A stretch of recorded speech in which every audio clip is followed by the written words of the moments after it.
నమస్కారం, సుఖీభవ్కు స్వాగతం. ఈ రోజు సుఖీభవ్లో బీజాల్లో క్యాన్సర్ నయమవుతుందా? మెదడు పరిమాణం పెరుగుతోంది, అల్జీమర్స్ తగ్గుతోంది. చెమటకాయలతో బాధపడుతున్నారా? మైగ్రేన్ బాధలకు యోగాతో ఉపశమనం. ఇంకా హెల్త్ టిప్. కబడ్డీ, క్రికెట్ లాంటి ఆటలు ఆడుతున్నప్పుడు పొట్టేళ్లు ఎద్దుల దాడికి గురైనప్పుడు వృషణాలకు గాయాలు కావటం, ఆపై కొంతకాలం పాటు నొప్పితో బాధపడటం మగవారిలో చాలా మందికి అనుభవమే. అయితే ఎలాంటి ఆటలు ఆడకున్నా, పశువుల దాడికి గురి కాకుండా బీజాల్లో నొప్పి రావటం, వృషణాల సంచిలో ద్రవం పేరుకుపోవటం, బీజాలు బరువుగా ఉండటం వంటి లక్షణాలు కనిపిస్తూ ఉంటే మాత్రం ఖచ్చితంగా అనుమానించాల్సిందే. ఎందుకంటే ఇలాంటి బాధల వెనుక ఒక్కోసారి ప్రమాదకరమైన క్యాన్సర్ కారణంగా ఉండే అవకాశం ఉంటుంది. బీజాల్లో క్యాన్సర్కు కారణాలు, పరిష్కార మార్గాల గురించి ఇప్పుడు తెలుసుకుందాం.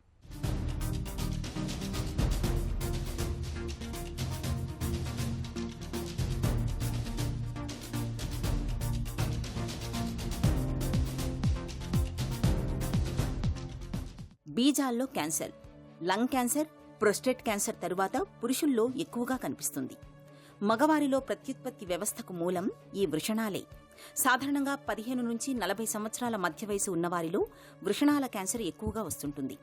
వృషణాల క్యాన్సర్ రావడానికి నిర్దిష్టమైన కారణాలు ఏమీ లేవు. కాలుష్యం, రేడియేషన్ బారిన పడడంతో పాటు వయసు ప్రభావం వలన వృషణాల క్యాన్సర్ వచ్చే అవకాశాలు ఉంటున్నట్లు పరిశోధనలు చెబుతున్నాయి. కొంతమందిలో వంశపారంపర్యంగా వృషణాల క్యాన్సర్ వచ్చే అవకాశం ఉంటుంది. కుటుంబంలో తండ్రికి గాని, సోదరుల్లో ఎవరికైనా వృషణాల క్యాన్సర్ ఉన్నవారుంటే తరచూ పరీక్షలు చేయించుకుంటూ ఉండాలి. వృషణాల్లో ఏర్పడే ప్రధాన ఇన్ఫెక్షన్ను గొనడిల్ జెనెసిస్ అంటారు. అంటే వృషణాలు వృద్ధి చెందే సమయంలోనే జన్యుపరమైన మార్పుల కారణంగా ఈ రకమైన క్యాన్సర్ సోకే అవకాశం ఉంది. ఇటువంటి సందర్భాలలో ఒక వృషణానికి క్యాన్సర్ సోకితే రెండో వృషణానికి కూడా క్యాన్సర్ సోకే అవకాశాలు ఎక్కువగా ఉంటాయి. సహజంగా 15 నుండి 35 సంవత్సరాలు గల మగవారిలో వృషణాలు లేదా టెస్టిక్యులర్ క్యాన్సర్ యొక్క ముప్పు అనేది ఈ మధ్యకాలంలో మనం ఎక్కువగా చూస్తున్నామండి. బీజాల్లో క్యాన్సర్ ఎలా వస్తుందో తెలుసుకునే ముందు ఒక్కసారి ఎలా ఏర్పడతాయో మనం ఒకసారి చూసుకుందాం. ఆ మగబిడ్డ శిశువు తల్లి కడుపులో ఉన్నప్పుడు ఈ టెస్టికల్స్ అనేవి కడుపులో ఏర్పడతాయి. ఈ కడుపులో ఏర్పడిన టెస్టికల్స్ మనకి ఆ ప్రయాణం సాగించి కింద ఆ స్క్రోటల్ శాక్ లేదా స్క్రోటల్ సంచిలో అవి ఉండిపోతాయి అన్నమాట. అలాగా తల్లి కడుపులో ఉన్నప్పుడు అవి ఏర్పడిన దగ్గర నుంచి దాదాపు ఆ మగ బిడ్డ శిశువు జన్మించిన తర్వాత 6 నెలల నుండి సంవత్సరం లోపు కూడా అది ఆ కిందకు వచ్చేసి మనకి ఆ స్క్రోటల్ శాక్లో అవి ఉండిపోతాయి అన్నమాట. ఒకవేళ అవి కిందకు వచ్చి ఆ స్క్రోటల్ శాక్లో ఉండకుండా ఈ ప్రయాణ మార్గంలో ఎక్కడైనా ఉండిపోతే కనుక దాన్ని మనం అన్డిసెండెడ్ టెస్టిస్ అంటాం. ఈ అన్డిసెండెడ్ టెస్టిస్ మామూలుగా అయితే జనరల్గా ఆ టెస్టిస్ చేయాల్సిన పని, ఆ వీర్య కణాలు, ఆ స్పర్మ్ ప్రొడక్షన్ అనేది అంత సవ్యంగా జరగదు ఈ అన్డిసెండెడ్ టెస్టిస్లో. దీన్నే మనం క్రిప్టార్కిడ్ టెస్టిస్ అని కూడా అంటూ ఉంటాం. కాబట్టి ఈ క్రిప్టార్కిడ్ టెస్టిస్ లేదా అన్డిసెండెడ్ టెస్టిస్లో ఏంటంటే మనకి ఈ క్యాన్సర్ కింద మారే అవకాశం అనేది ఎక్కువగా చూస్తూ ఉంటామండి. ఇంతేకాకుండా హైపోస్పేడియాస్ అని ఒక రకమైన ఇబ్బంది అనేది మనం చిన్న మగపిల్లల్లో కూడా చూస్తూ ఉంటాం. హైపోస్పేడియాస్ అంటే ఏంటంటే కనుక మగవాళ్ళలో యురెత్రా కానీ లేదంటే అంగం మీద చర్మంలో వచ్చిన మార్పు వల్ల కానీ వివిధ రకాల ఇబ్బందుల వల్ల ఆ అంగం చివర ఉండాల్సిన ఓపెనింగ్ అనేది, ఆ రంధ్రం అనేది చివర ఉండకుండా ముందు వైపు కానీ వెనకాల వైపు కానీ ఉన్నట్లయితే కనుక, సరిగ్గా ఏర్పడినట్లయితే కనుక దాన్ని హైపోస్పేడియాస్ అని ఇబ్బంది కింద మనం చెప్తూ ఉంటామండి. ఈ హైపోస్పేడియాస్ ఇబ్బంది ఉన్న వాళ్ళలో కూడా ఈ క్యాన్సర్ ముప్పు అనేది కొద్దిగా ఎక్కువగా ఉండటం అనేది చూస్తూ ఉంటాం. ఇంతేకాకుండా కొన్ని రకమైన జన్యుపరమైన కారణాల వల్ల వచ్చే సిండ్రోమ్స్, క్లైనీఫెల్టర్ సిండ్రోమ్, డౌన్ సిండ్రోమ్ మనం చూస్తూ ఉంటాము. 21 క్రోమోజోమ్ ఎక్కువ ఉండటం వల్ల కానీ, లేదంటే కనుక కొంతమందిలో ఈ మగవాళ్ళలో వచ్చే హార్మోన్స్ని టెస్టోస్టెరాన్ అంటాం. ఈ టెస్టోస్టెరాన్ హార్మోన్ అది సరిగ్గా ప్రొడ్యూస్ అయినా కానీ టెస్టికల్స్లో రిసెప్టార్స్ అనేవి సరిగ్గా ఉండవు. వాళ్ళలో ఏంటంటే ఆండ్రోజన్ ఇన్సెన్సిటివిటీ సిండ్రోమ్ అని కూడా అంటాం. ఇలా కొన్ని రకాల ఈ సిండ్రోమ్స్లో కూడా మనం వీళ్ళు క్యాన్సర్ బారిన ఎక్కువగా పడే అవకాశం ఉంటుంది. దీనికి ముఖ్య లక్షణం ఏంటంటే నొప్పి లేకుండా వాపు ఉంటుంది. కొంతమందిలో ఏంటంటే కొద్దిగా లాగినట్టు నొప్పి ఉంటాయి, బీజాల నుండి లాగినట్టు నొప్పి, డ్రాగింగ్ పెయిన్ అంటాం. ఆ హెవీ సెన్సేషన్ అనేది ఉంటుంది. సో అలాంటి ఇబ్బంది కేవలం క్యాన్సర్లోనే కాదు, మిగతా ఇబ్బందుల్లో కూడా ఉంటుంది. కాబట్టి ఎప్పుడైతే ఇలాంటి లక్షణాలు ఉన్నాయో తప్పనిసరిగా మీ దగ్గరలోని డాక్టర్ దగ్గరికి వెళ్ళి చూపించుకోవాల్సిన అవసరం ఉంటుందండి. వృషణాలకు క్యాన్సర్ సోకినప్పుడు తరచుగా పొత్తికడుపు కింది భాగంలో నొప్పి వస్తుంటుంది. వృషణం తిత్తిలో నొప్పి రావడం, కటిభాగం చుట్టుపక్కల ప్రాంతాల్లో నొప్పి వచ్చిపోతున్నప్పుడు బీజాల్లో ఏదో సమస్య మొదలైందని అనుమానించాలి. ఒక్కోసారి వృషణాలపై ఏర్పడే టెస్టిక్యులార్ మైక్రోలిథియాసిస్, అపెడిడైమల్ తిత్తులు, అపెండిక్స్ వృషణాలు కొంచెం నొప్పిని కలుగజేస్తుంటాయి. కానీ అవి క్యాన్సర్కు సంబంధించినవి కావు కాబట్టి భయపడాల్సిన అవసరం లేదు. ఇంకొన్ని సందర్భాలలో వృషణాల సంచిలో ద్రవాలు చేరుతుంటాయి. ఈ సమయంలో తీవ్రమైన అలసట అనిపిస్తుంది. వృషణాల పరిమాణంలో ఎటువంటి మార్పులు కనిపించినా, వాపులాంటిది అనిపించినా ఇది వృషణాల క్యాన్సర్ అని అనుమానించాలి. వెంటనే డాక్టర్ని సంప్రదించి అవసరమైన పరీక్షల్ని చేయించుకోవాలి. ఎప్పుడైతే ఆ బీజాల్లో వాపు ఉందని చెప్పి కొద్దిగా అనుమానం వచ్చిందో తప్పనిసరిగా వెంటనే దగ్గరలోని క్యాన్సర్ వైద్య నిపుణుడి దగ్గరికి కానీ లేదంటే సర్జన్ దగ్గరికి కానీ వెళ్ళి వెంటనే చూపించుకోవాలండి. చూపించుకున్నప్పుడు ముందుగా మనం చేసేది ఫిజికల్ ఎగ్జామినేషన్. ఒకవైపు ఉన్న బీజంతో రెండో వైపు ఉన్న టెస్టికల్ని మనం కంపేర్ చేసి చూసుకుని అది దాంతో పోలిస్తే కొద్దిగా పెద్దగా ఉందా, ఏది సన్నగా ఉందా అనేది మనం చూసుకుంటామండి. దాని తర్వాత అతి ముఖ్యమైన పరీక్ష ఏంటంటే కనుక అల్ట్రాసోనోగ్రఫీ స్క్రోటం. ఏంటంటే ఆ స్క్రోటల్ శాక్ని మనం అల్ట్రాసోనోగ్రఫీ చిన్న పరీక్ష ద్వారా ఆ గడ్డ అనేది నిజంగా ఆ బీజాల నుంచి టెస్టికల్స్ నుండి వచ్చిందా లేదంటే ఆ స్క్రోటల్ సంచి నుంచి వచ్చిందా అనేది మనం చూసుకుంటామండి. ఎందుకంటే మనకి తప్పనిసరిగా ఆ టెస్టికల్స్లో గడ్డ ఉందా లేదా అనేది మనకు అల్ట్రాసౌండ్ పరీక్షలో అనేది మనకి క్లియర్గా తెలిసిపోతుంది. తదుపరి మనం సీరం ట్యూమర్ మార్కర్స్ అంటామండి. ఒక చిన్న రక్త పరీక్ష.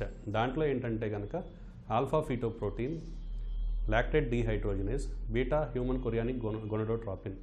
సో ఇలాంటి చిన్న ట్యూమర్ మార్కర్స్ పరీక్ష ద్వారా మనం ఒకవేళ ఈ పెరిగినట్లయితే తప్పనిసరిగా అది టెస్టిక్యులర్ క్యాన్సర్ అని మనం భావించవచ్చు. ఆ గడ్డ ఒక చోటే ఉందా, ఇంకెక్కడ వరకు ఏమైనా పాకిందా, ఆ లింఫ్ గ్రంథులకు కానీ వేరే అవయవాలు కానీ పాకిందా అని తెలుసుకోవడానికి CT scan, contrast CT scan కానీ పెట్ సిటీ స్కాన్ కానీ మనం చేసుకుంటాం.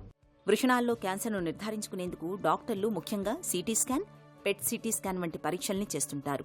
మిగిలిన క్యాన్సర్ల మాదిరిగానే వృషణాల క్యాన్సర్ కూడా ముదిరే కొద్దీ వ్యాప్తి చెందుతుంది.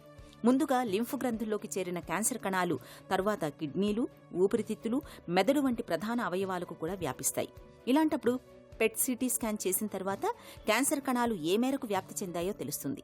దీంతో వ్యాధి దశను గుర్తించి చికిత్స చేయడానికి సులువుగా ఉంటుంది. దీనికి ముఖ్య వైద్యము, జబ్బు నిర్ధారణ కూడా మనం ఆపరేషన్ పద్ధతి ద్వారానే చేస్తాం. దాన్ని ఏమంటామంటే కనుక రాడికల్ హై ఇంగ్వెనల్ ఆర్కియెక్టమీ. అంటే ఆ బీజాన్ని, ఆ టెస్టికల్ని పైన ఉన్న స్పర్మాటిక్ కార్డ్ నుంచి కింద బీజం వరకు మొత్తం మనం తీసివేస్తాం. ఇది చాలా చిన్న ఆపరేషన్ ప్రొసీజరే అండి.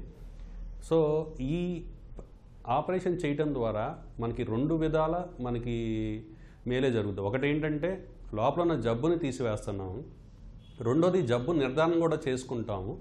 ఆ టెస్టికల్స్లో ఏ రకమైన క్యాన్సర్ ఉంది అనేది కూడా మనం తెలుసుకోవడానికి అవకాశం ఉంటుంది. కాబట్టి ఎప్పుడైతే మనకి బీజాల్లో క్యాన్సర్ ఉందని అనుమానం ఉంది, మనకి ఒక స్కానింగ్ ద్వారా మనకి ఒక నిర్దిష్టమైన అవగాహనకు వచ్చామో తప్పనిసరిగా మనం హై ఇంగ్వెనల్ ఆర్కియెక్టమీ అనే ఆపరేషన్ పద్ధతి ద్వారా దీన్ని నయం చేసుకుంటా నిర్ధారణ కూడా చేసుకోగలం. దీని తర్వాత మనం స్టేజ్ బట్టి దీని ట్రీట్మెంట్ అనేది మనకి మారుతూ ఉంటుందండి. మొదటి స్టేజ్లో ఉండి స్టేజ్ 1లో ఉన్నట్లయితే కనుక చాలా కొంతమందిలో మనకి మిగతా ఫర్దర్ ట్రీట్మెంట్ ఏమీ అవసరం లేకపోవచ్చు, కీమోథెరపీ కానీ రేడియోథెరపీ కానీ. ఒకవేళ మొదటి స్టేజ్లో ఉన్నా కానీ నాన్ సెమినోమాటస్ జర్మ్ సెల్ ట్యూమర్ అయితే కనుక వాళ్ళకి కీమోథెరపీ కానీ అవసరమైన పడవచ్చు. అదే స్టేజ్ 2, స్టేజ్ 3లో ఏంటంటే కనుక వాళ్ళకి తిరగబెట్టే అవకాశం కొద్దిగా ఎక్కువగా ఉంటుంది, లేదంటే లింఫ్ గ్రంథుల్లో గడ్డలైన మనం చూసుంటాం. కాబట్టి తప్పనిసరిగా వీళ్ళలో కీమోథెరపీ పద్ధతి ద్వారా మనం జబ్బును అదుపులో పెట్టుకుంటామండి. 3 నుండి 4 సైకిల్స్ కీమోథెరపీ ఇస్తాము. ఇచ్చిన తర్వాత మనం మళ్ళీ స్కాన్ చేసుకుని చూసుకుంటామండి.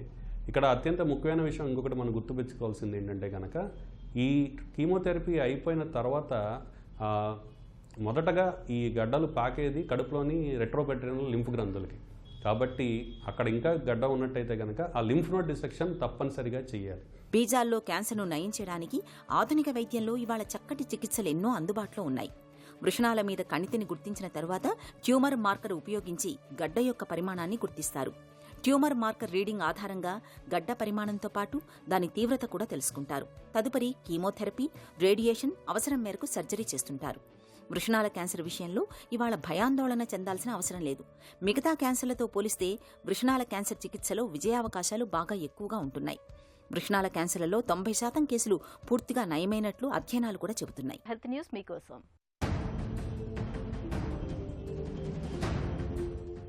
అల్జీమర్స్, డిమెన్షియా ఈ మధ్య ఎక్కువగా వినిపిస్తున్న సమస్యలివి. నిజానికి ఒకప్పటితో పోలిస్తే ఈ సమస్యల తాకిడి క్రమంగా తగ్గుముఖం పడుతున్నాయని చెప్తున్నారు పరిశోధకులు. వాళ్లు ఈ నిర్ణయానికి ఎలా ఎందుకొచ్చారో తెలియాలంటే అమెరికాలోని కాలిఫోర్నియా యూనివర్సిటీ డావిస్కు చెందిన శాస్త్రవేత్తలు చేపట్టిన ఫార్మింగ్ హార్మ్ స్టడీ గురించి తెలుసుకోవాలి. 1948 నుంచి ప్రపంచంలోని గుండె సమస్యలపైన సాగుతున్న సుదీర్ఘ పరిశోధన ఇది. ఈ పరిశోధనలో భాగంగా తీసిన మనుషుల మెదడుకి సంబంధించిన స్కాన్లను ఈ మధ్య శాస్త్రవేత్తలు విశ్లేషించారు. అందులో ఒక కొత్త విషయం తెలిసింది. అదేమిటంటే 1930లో పుట్టిన మానవుల కన్నా 1970 తర్వాత పుడుతున్న మనుషుల మెదడు పరిమాణం గణనీయంగా పెరుగుతుందని పరిశోధకులు గుర్తించారు. చక్కటి పోషకాహారం లభించడం, చదువులు పెరగడమే ఇందుకు కారణమని శాస్త్రవేత్తలు చెబుతున్నారు. ఇలా మెదడు పరిమాణం పెరుగుతూ రావడం వల్ల అల్జీమర్స్, డెమెన్షియా వంటి వ్యాధులు తగ్గుముఖం పడుతున్నాయి. మెదడు పెద్దగా కావటం అంటే అందులోని న్యూరాన్ల సంఖ్య కూడా అధికం కావటమేనని శాస్త్రవేత్తలు భావిస్తున్నారు. అదే అల్జీమర్స్ వంటి వ్యాధుల్ని తగ్గుముఖం పట్టేలా చేస్తూ ఉండవచ్చని శాస్త్రవేత్తలు విశ్లేషిస్తున్నారు. ప్రపంచవ్యాప్తంగా వృద్ధులు పెరుగుతున్నందువల్ల ఈ సమస్యలు ఎక్కువైనట్లు అనిపిస్తుంది. కానీ జనాభా శాతంతో పోలిస్తే అల్జీమర్స్ సమస్యలు తగ్గుతున్నాయని అంటున్నారు పరిశోధకులు. వేసవిలో వేడి, ఉక్కపోతలకు తోడుగా మేమున్నామంటూ చెమటపోకులు కూడా మనల్ని బాగా ఇబ్బంది పెట్టేస్తూ ఉంటాయి. చర్మంపై చిన్న చిన్న పొక్కుల్లాగా పుట్టుకొస్తూ తీవ్రమైన దురదల్ని, మంటను తెచ్చిపెడుతూ ఉంటాయి. ముఖ్యంగా ఈ చెమటకాయలతో పిల్లలు బాగా ఇబ్బంది పడుతూ ఉంటారు. వేసవిలో వేధించే చెమటకాయల బాధల నుంచి ఉపశమనం కోసం ఏం చేయాలో, జీవనశైలిలో ఎలాంటి జాగ్రత్తలు తీసుకోవాలో ఇప్పుడు తెలుసుకుందాం.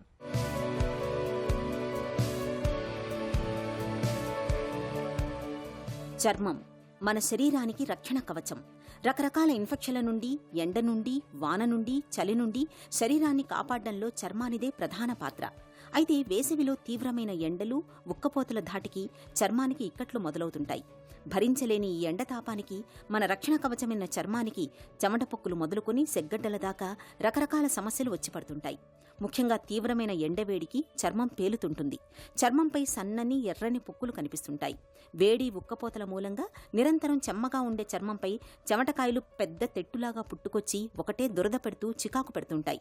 ఇలాంటప్పుడు కలబంద గుజ్జును పేలిన చోట రాసుకుని కొద్దిసేపు ఆగిన తర్వాత స్నానం చేస్తే మంచి ఉపశమనంగా ఉంటుంది. చందనం, అత్తరు కలిపి ఒక ముద్దలా చేసి చర్మంపై పేలిన చోట రాస్తున్నా మంటలు, దురదలు తగ్గుతాయి. అదేవిధంగా పేలపిండి, నీళ్లు కలిపి చేసిన ముద్దను పేలిన చర్మంపై రాసుకుని అది ఎండిపోయిన తర్వాత స్నానం చేయాలి. చెమట ఎక్కువగా పట్టేవారు స్నానానంతరం కాస్త చందనాన్ని నీళ్లలో కలిపి పల్చగా చేసి ఒంటికి పట్టించుకోవడం మంచిది.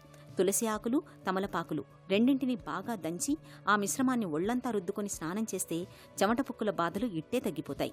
ఇక చెమటపొక్కుల బెడదే తలెత్తకుండా ఉండేందుకు స్నానం చేసిన తర్వాత మంచి గంధాన్ని అరగదీసుకుని చేతులకి, వీపుకి, మెడ చుట్టూ, నడుం చుట్టూ రాసుకోవటం, చెమట ఎక్కువగా పట్టే ప్రదేశంలో బేబీ పౌడర్ లేదా టాల్కం పౌడర్ చల్లుకోవటం, స్నానానికి ఉపయోగించే నీటిలో కొన్ని చుక్కలు రోజ్ వాటర్ కలుపుకోవటం వల్ల మంచి ఫలితం ఉంటుంది.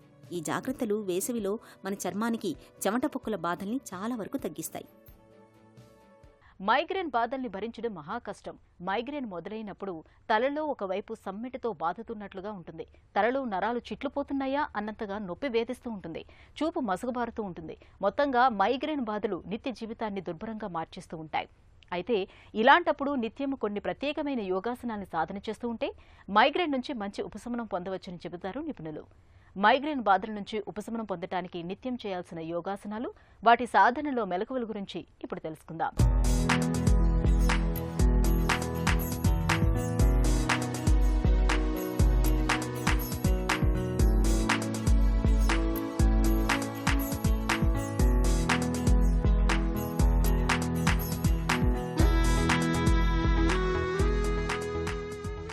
ఈనాటి కార్యక్రమంలో మనం చాలా ముఖ్యమైనటువంటి అంశం గురించి తెలుసుకోబోతున్నాం. మైగ్రేన్ సమస్యకి యోగాసనాలతో చికిత్స.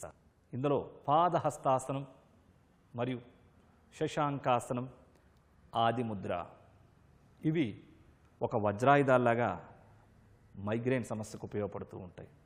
ఈ మధ్యకాలంలో చాలామంది స్త్రీలు, పురుషులు చిన్న వయస్సు నుంచే ఈ మైగ్రేన్ సమస్యతో బాధపడుతున్నారు. దీనికి అనేక రకమైనటువంటి ట్రీట్మెంట్లు తీసుకున్నప్పటికీ కూడా ఒక రకమైనటువంటి నరక బాధను చూపిస్తూ ఉంటుంది. తల భాగంలో ఏదో ఒక భాగంలో నొప్పి ప్రారంభమైందంటే టైంకి తినకపోవడం ద్వారానో, శబ్దాలు వినడం ద్వారానో, నిద్ర సరిపోలేదనో, ఇట్లాంటి కొన్ని ప్రత్యేకమైన సందర్భంలో ఆ నొప్పి వచ్చిందంటే ఇక మరి 24 గంటలు ఉంటుందో, లేకపోతే 45 గంటలు ఉంటుందో, 72 గంటలు ఉంటుందో కూడా తెలియదు. ఇక ఏ పని మీద ఆసక్తి పోకుండా మనస్సును చాలా నిరుత్సాహపరిచి చాలా విరక్తి కలిగించే విధంగా ఉంటుంది. మరి వీటికి ఎట్లాంటి మైగ్రేన్కైనా సరే చెక్ పెట్టేటటువంటి కొన్ని ప్రత్యేకమైన ముద్రలు, ప్రాణాయామాలు, ధ్యాన ప్రక్రియలు ఇవన్నీ కూడా ఉన్నాయి. వాటికి కొన్ని ప్రత్యేకమైన శ్రద్ధ పెట్టి కొన్ని ప్రత్యేకమైనటువంటి ఆసనాలు, ముద్రలు కనుక చేసినట్లయితే మరి సహజ సిద్ధంగా ఈ రకమైనటువంటి సమస్యని నివారించుకోవచ్చు. అట్లా చాలామంది నివారించుకున్న వాళ్ళు మా దగ్గర ఉన్నారు. 20 సంవత్సరాల నుంచి, 30 సంవత్సరాల నుంచి, 12 సంవత్సరాల నుంచి ఎటువంటి మందులు వాడినా నయం కాలేనటువంటి వాళ్ళకి మరి ఇక్కడ కొన్ని సహజ సిద్ధంగా నివారించబడ్డం అనేటటువంటిది జరిగింది. వాటికి సంబంధించి కొన్ని ఆసనాలు, పాదహస్తాసనం, శశాంకాసనం, ఆది ముద్ర ఏ విధంగా చేయాలో చేసి చూద్దాం. ముందుగా దండాసన భంగిమలో స్ట్రైట్గా నిలబడి పాదాలు 2 జతలో ఉంటాయి. 2 చేతులు శరీర పక్క భాగాలు తాకుతున్న విధంగా ఉంటాయి. ఈ స్థితిలో పాదాలను కాస్త 4-5 ఇంచెస్ పక్కకు జరుపుకొని 2 చేతుల్ని శ్వాసను తీసుకుంటూ పైకి రేట్ చేయాలి. పూర్తిగా శ్వాసను తీసుకొని ఇప్పుడు పూర్తిగా శ్వాసను విడిచిపెడుతూ ముందుకు వంగాలి.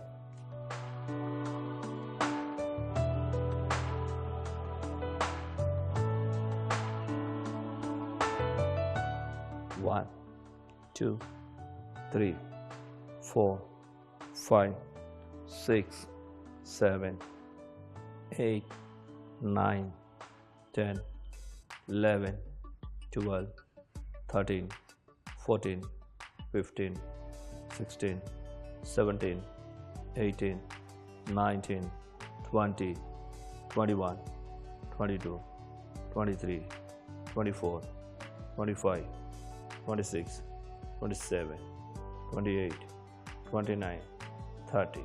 ఇప్పుడు నిదానంగా పైకి లేవాలి. హ్యాండ్స్ రిలీజ్ చేయాలి. ఇప్పుడు శశాంకాసనం వేస్తాం. కింద కూర్చొని సుఖాసన భంగిమ నుంచి దండాసనానికి రావాలి.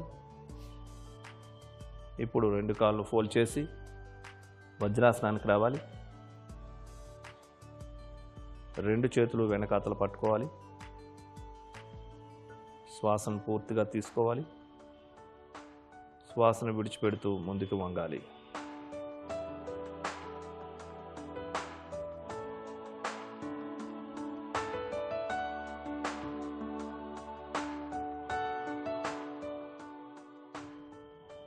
ఇప్పుడు నిదానంగా యథాస్థానానికి రావాలి. శ్వాసను తీసుకుంటూ పైకి లేవాలి. మరొకసారి పూర్తిగా శ్వాసను తీసుకోండి. ఇప్పుడు శ్వాసను విడిచిపెడుతూ నిదానంగా ముందుకు వంగండి.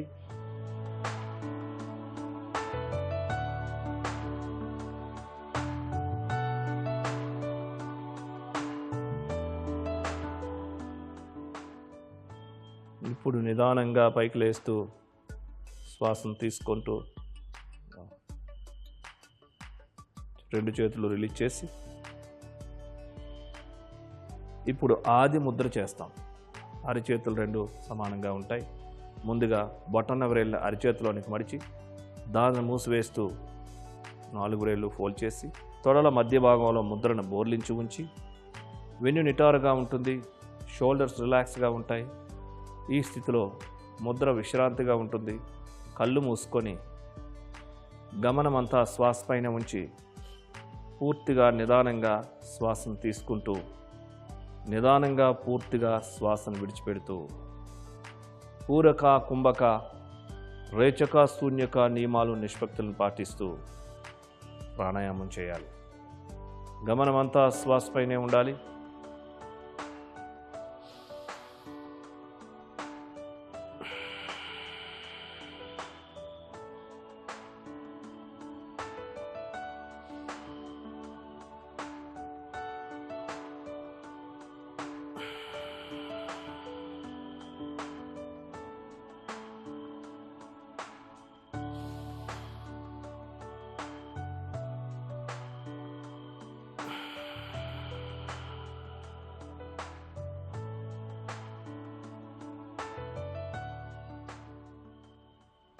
ఇప్పుడు శ్వాసను విడిచిపెట్టిన తర్వాత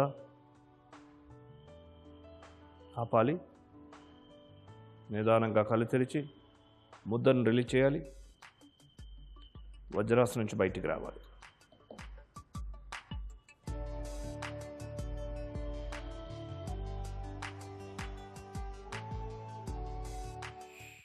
చూశారు కదండి, ఈ పాదహస్తాసనాన్ని ప్రతిరోజు ప్రొద్దున్న ఒక 5 సార్లు, సాయంత్రం ఒక 5 సార్లు చొప్పున. ఇకపోతే శశాంకాసనం ఒక 5 సార్లు ప్రొద్దున్న, 5 సార్లు సాయంత్రం. ఇలా 21 రోజులు క్రమం తప్పకుండా ఈ సాధన చేస్తూ ఆది ముద్రని రోజువారీ కార్యక్రమంలో ప్రొద్దున్న, సాయంత్రం, మధ్యాహ్నం ఒక 3 విడతలుగా ఈ యొక్క ప్రాణాయామాన్ని 15 నిమిషాల నుంచి 20 నిమిషాల సమయం చేయడం ద్వారా మరి ఎట్లాంటి మొండి తలనొప్పి అయినా, మైగ్రేన్ అయినా సరే ఇమ్మీడియట్లీ ఒక దారికి వస్తుంది. అది తగ్గుముఖం పడుతుంది. ఇంకా స్ట్రెస్ సంబంధించి, డిప్రెషన్కి సంబంధించి కొన్ని ప్రత్యేకమైనటువంటి మెడిటేషన్ ప్రక్రియలు అవన్నీ కూడా ఉంటాయి. ఆ రకమైనటువంటి మైండ్లోంచి నెగిటివ్ ఎనర్జీని, ఆ స్ట్రెస్ని, డిప్రెషన్ని పూర్తిగా తొలగించడం ద్వారా ఆ మైగ్రేన్ అనేటువంటిది పూర్తిగా నివారింపబడడం అనేటువంటిది జరుగుతూ ఉంటుంది. ఒక చిన్న చిట్కా మీకోసం. వేసవి కాలంలో స్నానం చేసేటప్పుడు సబ్బుకి బదులుగా సున్నిపిండిని వాడటాన్ని అలవాటు చేసుకోండి. తీవ్రమైన ఎండలు, వేడి వాతావరణం మూలంగా చర్మానికి ఎదురయ్యే ఇబ్బందులు చాలా వరకు తగ్గుతాయి. చర్మం కూడా చక్కటి ఆరోగ్యంతో ఉంటుంది.